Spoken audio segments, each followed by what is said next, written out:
j'espère que ça va comme vous voulez depuis la semaine dernière. Avant tout, je tiens à vous remercier pour les partages, les commentaires, les encouragements, les mails, les MP, pour toute l'attention que vous avez accordée à mon travail et au-delà à votre implication dans cette chaîne. En effet, sans votre soutien et votre pub, elle péricliterait comme bien d'autres et, cela dit entre nous, pas forcément les plus mauvaises. Et là, il se trouve que j'ai encore beaucoup de choses à partager avec vous, car ceci n'est que le début d'une grande aventure. De mon côté, je m'engage à donner mon maximum pour vous proposer des vidéos de qualité dans lesquelles peut-être vous vous reconnaîtrez et qui sait, vous aideront à avancer.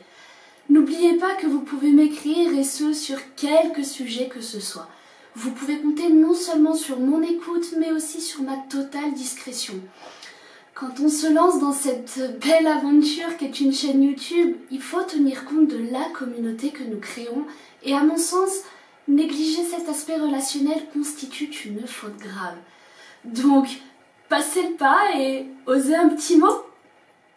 Dans la mise en forme psychologique, Richard Corrière écrivait « Je suis en train de changer ma vie par mes actions et c'est un choix qui n'appartient qu'à moi. » En effet, nous évoluons dans une société au sein de laquelle priment à la fois le jugement et la critique.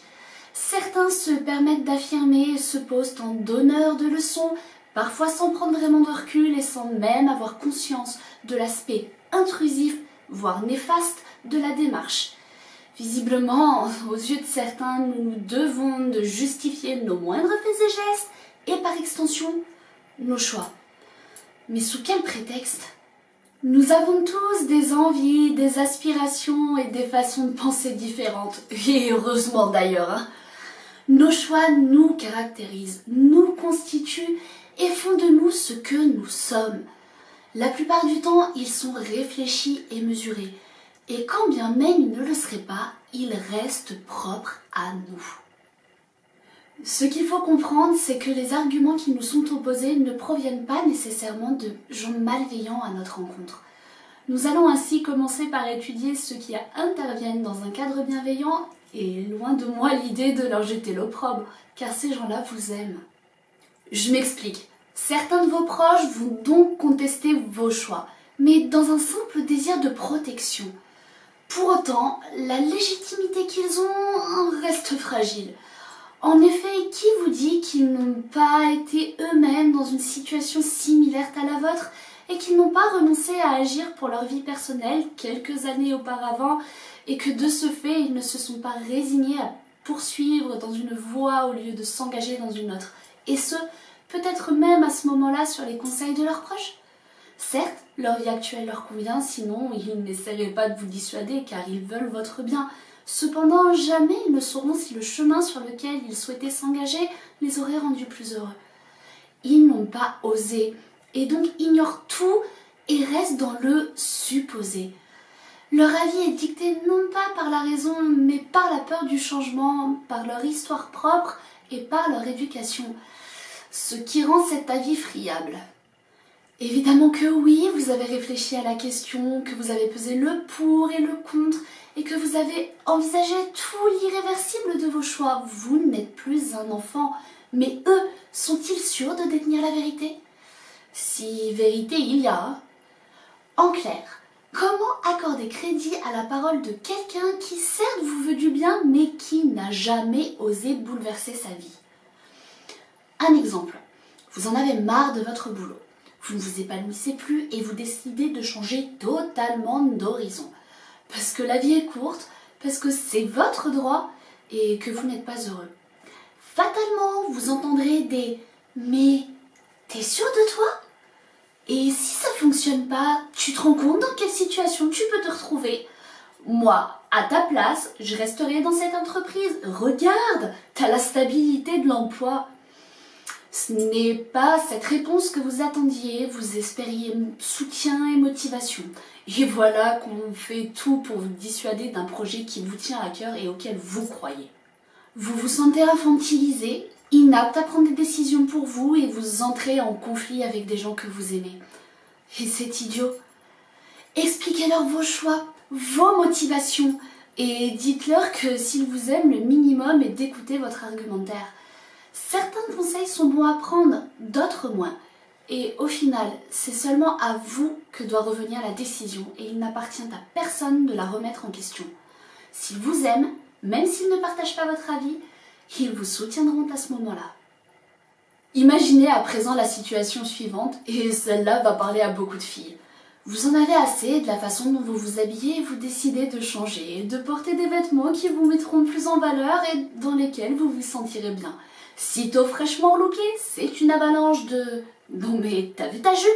C'est pas un peu court? T'as plus l'âge de porter ce genre de choses. Moi, jamais je pourrais sortir comme ça. T'as vu comment on te regarde ?» Oui, ça peut faire sourire. Et pourtant, c'est clair que le premier truc qui vient à l'esprit à cet instant-là, c'est le fameux « Mais putain, occupe-toi donc de ton cul !» Mais bon, on est des gens civilisés, alors on ne relève pas dans la vulgarité, même si on est blessé dans son amour-propre. Moi, dans ces cas-là, je réponds gentiment la chose suivante. Et toi, comment aimerais-tu t'habiller? Qu'aimerais-tu porter? Et pourquoi ne pas oser?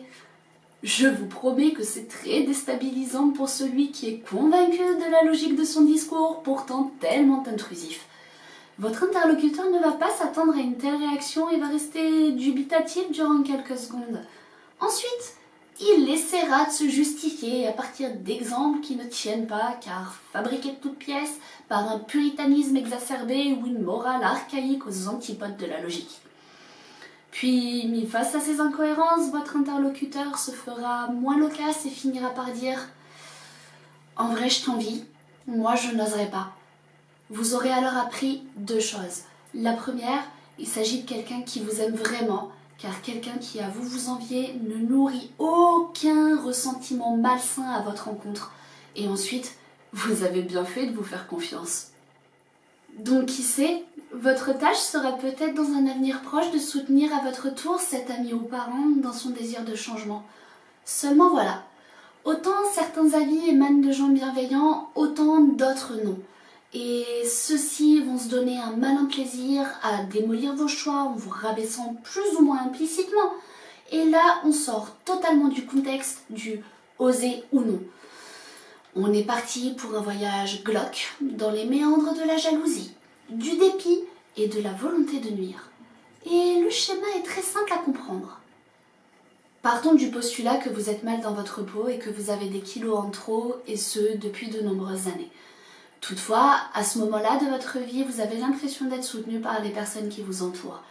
Vous savez, les fameuses bonnes copines.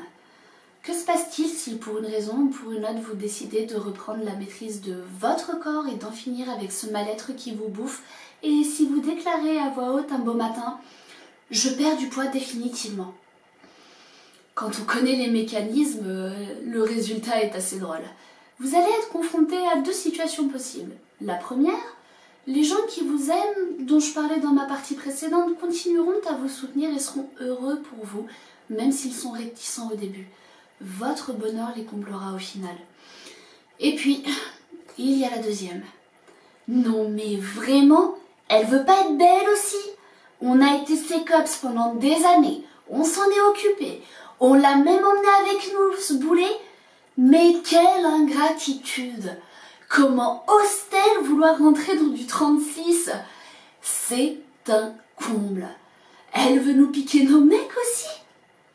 Là, sont des conversations auxquelles vous n'aurez pas accès directement, bien sûr. Ça restera dans le domaine du entre elles. Cependant, avec un peu d'attention et de clairvoyance, vous parviendrez peut-être à les lire dans certains regards condescendants, dans des attitudes paternalistes ou dans des bribes de phrases infantilisantes. Ce n'est pas d'entrée de jeu qu'ils vont commencer à critiquer votre choix, non, bien évidemment que non.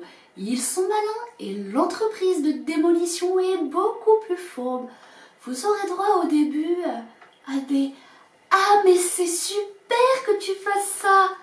Convaincu, bien sûr, que vous n'arriverez à rien et qu'il faudra vous ramasser à la petite cuillère après votre échec. Chose ô combien valorisante pour quelqu'un qui veut vous astreindre à lui.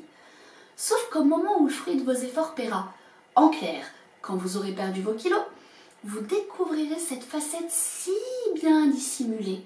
Autour, pour exemple, de petites phrases du genre « Non mais regarde-toi, t'as perdu trop de poids, c'est moche !» Ou encore « La prochaine étape, c'est quoi? Perdre un os ?» Et certains iront jusqu'à même vous sortir cette fameuse phrase « Tu sais, les hommes préfèrent les femmes avec des rondeurs. Là, ils n'ont rien à toucher. » Consternant, n'est-ce pas?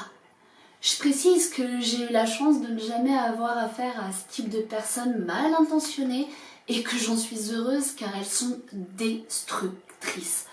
Mais elles existent, soyez-en sûrs. Et ceci ne concerne pas que les changements physiques, non. Ça serait trop simple, bien trop simple. Bah oui, il y a des gens pour qui tout est matière à contestation. Une seule réussite de votre part serait susceptible de vous rendre plus libre et donc d'échapper à leur emprise attentive. Autre exemple que fort heureusement je n'ai pas eu à vivre mais qui s'avérera parlant à coup sûr. Elle quitte son mari. Jusque-là, rien de fou, je le concède.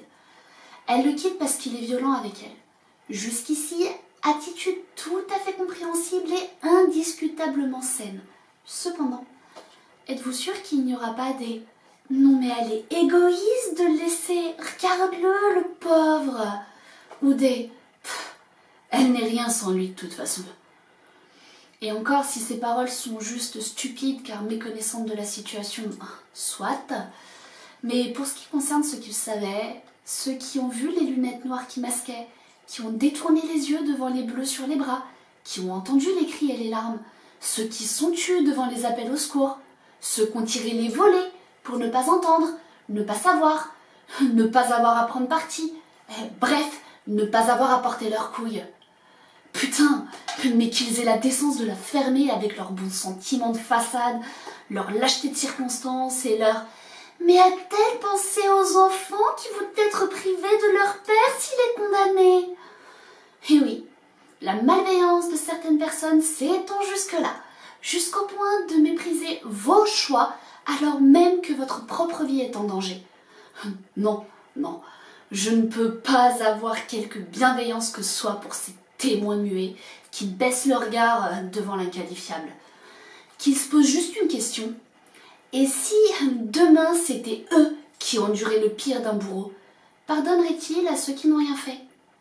Il est à mon sens aussi grave de regarder partir un train de déportés sans essayer d'agir dans la mesure de ses moyens que de les y engouffrer par la force. Peut-être me tiendrez-vous rigueur pour mon absence d'empathie dans certains cas décrits, mais je ne suis qu'humaine et à ce titre, oui, j'ose afficher mes émotions quand j'estime qu'elles sont justes. Je voudrais évoquer très brièvement une théorie qui a déjà été largement débattue et qui colle tout à fait au sujet qui nous occupe actuellement. Il s'agit de la théorie du chaos. Un simple battement d'aile de papillon à l'autre bout du monde peut créer une réaction en chaîne et dessiner un schéma. Pour ceux qui ne connaissent pas, je vais illustrer par un exemple basique. J'ai une amie extrêmement douée en cuisine à qui on a suggéré de lancer sa chaîne YouTube afin qu'elle puisse exprimer son talent et de le faire connaître. Seulement voilà, elle est timide et croyez-moi ou non, je peux comprendre ses réticences. Admettons qu'elle ne lance pas sa chaîne. Elle risque de passer à côté de ce restaurateur qui aurait vu ses vidéos, qui aurait détecté son talent et lui aurait fait une promo qu'elle n'espérait pas connaître un jour, ou mieux, qui lui aurait proposé de travailler avec lui.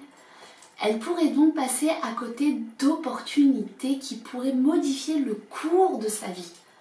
Là, le conseil est bienveillant et mérite de s'y attarder, oui. Parce que oui, parfois, certains avis sont bons à prendre. Mais, encore une fois, avis oui, jugement non. Alors pour conclure, si je peux me permettre un conseil, faites-vous confiance. Vos choix vous appartiennent et seule votre vie est impactée. Et si vous vous plantez, eh bien ne regrettez rien, tirez-en des leçons afin de ne plus commettre les mêmes erreurs. Mais continuez d'oser, osez tout ce que vous voulez et n'oubliez pas que vous le faites pour vous et pour personne d'autre. Bon, avant de vous quitter, et comme il est de coutume sur ma chaîne, Je souhaiterais cette fois-ci vous faire réfléchir sur la jalousie, mais plus précisément sur les raisons qui poussent à être jaloux. Je vous souhaite bonne réflexion et je vous donne rendez-vous la semaine prochaine à la même heure. En attendant, j'attends vos retours avec impatience. Je vous souhaite une très belle fin de journée et je vous dis à très vite. Salut!